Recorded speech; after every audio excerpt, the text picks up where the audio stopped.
पैगंबर पर टिप्पणी से पड़ा अंतर्राष्ट्रीय असर। भारतीय जनता पार्टी की प्रवक्ता नुपुर शर्मा के पैगंबर मोहम्मद को लेकर दिए गए बयान का असर अंतर्राष्ट्रीय स्तर पर दिखने लगा है। कतर, ईरान, कुवैत और सऊदी अरब ने भी कड़ी प्रतिक्रिया दी और भारतीय राजनयिकों को तलब किया, जिसके बाद भारतीय दूतावास के प्रवक्ता ने एक प्रेस विज्ञप्ति में कहा कि वे ट्वीट किसी भी तरह से भारत सरकार के विचारों को नहीं दर्शाते, ये हाशिए के तत्वों के विचार हैं। मूसेवाला हत्याकांड के 8 शूटर्स की हुई पहचान। पंजाबी गायक सिद्धू मूसेवाला की हत्याकांड में शामिल 8 शार्प शूटर्स की हुई पहचान।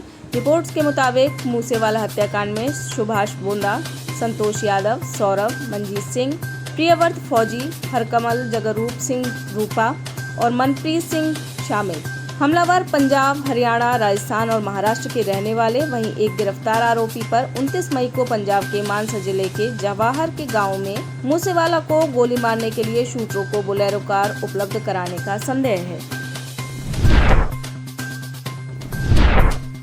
आजमगढ़ से सपा की टिकट पर लड़ेंगे धर्मेंद्र यादव। आजमगढ़ लोकसभा उपचुनाव में बदायूं के पूर्व सांसद धर्मेंद्र यादव पर पार्टी के राष्ट्रीय अध्यक्ष अखिलेश यादव ने मोहर लगा खेला अपना दांव। इससे पहले इस सीट से सपा अध्यक्ष की पत्नी और पूर्व सांसद डिंपल यादव को प्रत्याशी बनाए जाने की थी चर्चा। नामांकन के दौरान जिले के सभी 10 विधायक मौजूद रहे। आगरा में भी बिगड़ा कानपुर की तरह माहौल। रविवार को आगरा में 2 लोगों के बीच बाइक से हुई टक्कर के मामले ने ऐसा तूल पकड़ा कि उनके परिवार वालों के साथ साथ मोहल्ले में रहने वाले दोनों समुदाय के लोग आपस में भिड़ गए। एसएसपी समेत अन्य अधिकारी मौके पर पहुंचे और उन्होंने समय रहते मौके पर कानून व्यवस्था को कायम किया। जानकारी के मुताबिक घटना रविवार शाम 7:30 बजे आगरा के ताजगंज के बसई खुर्द की है।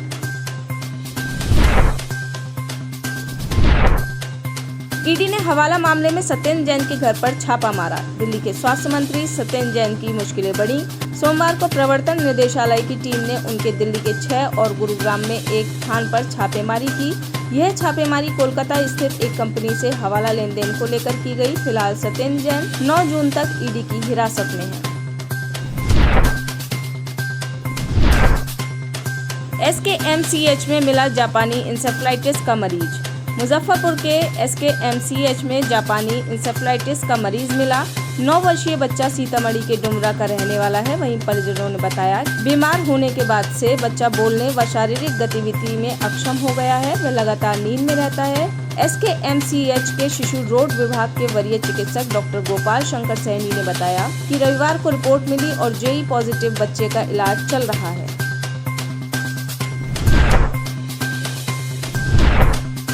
सीएम धामी ने दिए उत्तरकाशी बस दुर्घटना की जांच के आदेश। सीएम पुष्कर सिंह धामी ने उत्तरकाशी में रविवार शाम बस दुर्घटना की मजिस्ट्रियल जांच के आदेश दिए। सीएम धामी ने घटना में मारे गए तीर्थयात्रियों के परिजनों को सांत्वना दी और कहा कि 4 धाम यात्रा को सुगम बनाने के लिए उत्तराखंड सरकार पूरा प्रयास कर रही है। पंजीकरण के बिना किसी भी तीर्थयात्री को यात्रा पर जाने की अनुमति नहीं। वहीं बस के ड्राइवर ने बताया कि स्टीयरिंग फेल हो जाने की वजह से वह बस को कंट्रोल नहीं कर पाया और बस गहरी खाई में गिर गई। कांग्रेस नेता ने पत्नी को मारी गोली। मध्य प्रदेश के कांग्रेस नेता पर अपनी ही पत्नी को गोली मारने का लगा आरोप है कि रविवार की रात 2:30 बजे ऋषभ भदौरिया ने अपनी पत्नी भावना भदौरिया को गोली मार दी। इस हत्या के बाद ऋषभ भदौरिया फरार है। स्कॉर्पियो सवार ने बाइक वाले को मारी टक्कर। दिल्ली के अर्जुनगढ़ मेट्रो स्टेशन के पास से रविवार को हिट एंड रन का मामला सामने आया, जहां एक तेज रफ्तार स्कॉर्पियो गाड़ी ने बाइकर्स ग्रुप के साथ तीखी नोकझोंक के बाद बाइकर को टक्कर मार दी। टक्कर लगने के बाद बाइक सवार सड़क पर काफी दूर तक घिसटता चला गया। हालांकि बाइकर्स की जान बच गई। कंडक्टर जो टिकट काटने से पहले पिलाता है पानी। हरियाणा रोडवेज के बस में कंडक्टर की ड्यूटी करने वाले सुरेंद्र शर्मा आजकल सोशल मीडिया पर चर्चा का विषय बने गए हैं। हरियाणा से राज्यसभा सांसद दीपेंद्र सिंह हुड्डा ने रविवार को एक ट्वीट किया। उसमें उन्होंने सुरेंद्र शर्मा की तस्वीर पोस्ट की, जो बस के अंदर पानी का लोटा लेकर खड़े हैं।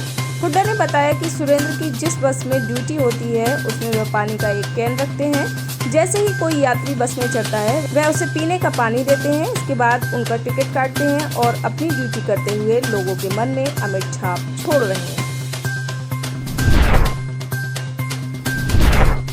होर्डिंग नियमों का पालन करें पार्टियां। हिमाचल प्रदेश के उच्च न्यायालय ने पार्टियों को शिमला नागरिक निकाय के अधिकार क्षेत्र की सीमा के भीतर विज्ञापन और होर्डिंग लगाने के दिशा निर्देशों का पालन करने का आदेश दिया।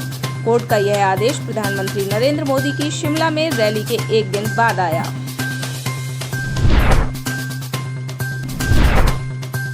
मुंबई पुलिस ने बढ़ाई सलमान खान की सुरक्षा। बॉलीवुड एक्टर सलमान खान को जान से मारने की धमकी का लेटर मिला। इस लेटर में पंजाब के जाने माने सिंगर सिद्धू मूसेवाला का भी जिक्र किया गया है। इसमें लिखा हुआ है कि उनके जैसे ही सलमान खान को भी मौत के घाट उतार दिया जाएगा। इस मामले की तेजी पकड़ते ही मुंबई पुलिस ने सलमान खान की सुरक्षा बढ़ा दी है। सामने आ रही जानकारी के मुताबिक महाराष्ट्र गृह मंत्रालय की ओर से यह फैसला लिया गया। साइशा शिंदे ने पूरा किया वादा। साइशा शिंदे ने लॉकअप में किया वादा निभाया कि वह शो की जीती आधी रकम LGBTQ+ ऑर्गेनाइजेशन को दान करेंगी। इतना ही नहीं, साइशा ने यह भी कहा है कि वह ऑर्गेनाइजेशन को मंथली डोनेशन भी देंगी। साइशा ने मुंबई के गरिमागृह की तस्वीरें भी शेयर की और साइशा ने कहा कि वह सिर्फ पैसे देने तक ही सीमित नहीं रहना चाहती बल्कि इस संस्था से हमेशा के लिए जुड़ना चाहती हैं। ऑस्ट्रेलिया ने किया फ्लाइंग 11 का ऐलान। ऑस्ट्रेलिया ने मंगलवार को कोलंबो के आर प्रेमदासा स्टेडियम में श्रीलंका के साथ होने वाले पहले T20 मैच के लिए अपने फ्लाइंग 11 का ऐलान किया। डेविड वार्नर और स्टीव स्मिथ की भी फ्लाइंग 11 में हुई वापसी। वहीं पैट कमिंस को भी आराम दिया गया है।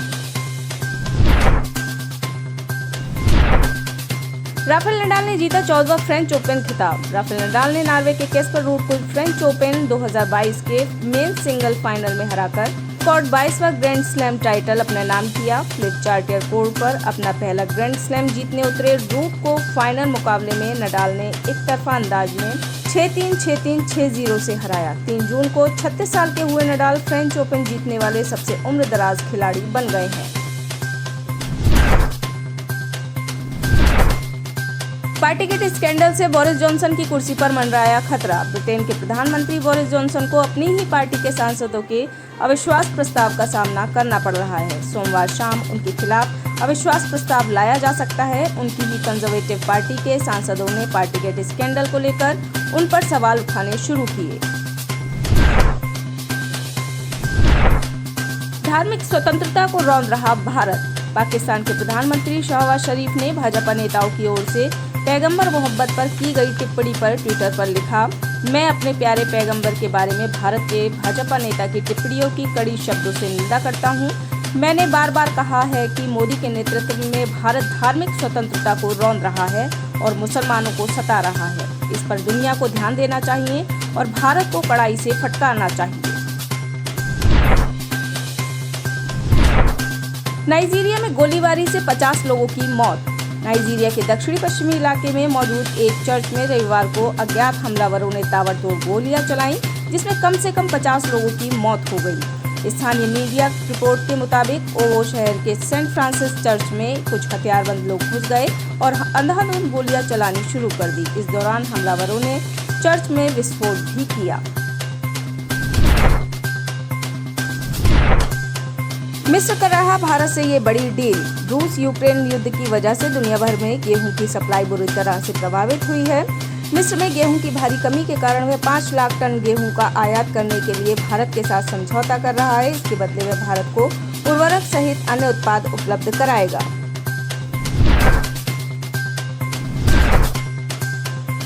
पाकिस्तान में गर्भवती महिला के साथ किया रेप। पाकिस्तान के पंजाब प्रांत में एक गर्भवती महिला के साथ 5 लोगों द्वारा सामूहिक बलात्कार का मामला सामने आया। रिपोर्ट के अनुसार झेलम शहर में 5 हथियारबंद लोग एक महिला के घर में घुसे। अपराधियों ने पहले मारपीट की और फिर पीड़िता के पति को रस्सी से बांध दिया और महिला के साथ रेप की घटना को अंजाम दिया। फिलहाल आरोपी अभी तक गिरफ्तार नहीं हुए हैं। पंजाब पुलिस ने तलाशी अभियान शुरू किया। आप इस खबर के बारे में क्या सोचते हैं, हमें कमेंट सेक्शन में बताएं। साथ ही ब्रह्मास्त्र न्यूज को सब्सक्राइब और शेयर भी जरूर करें।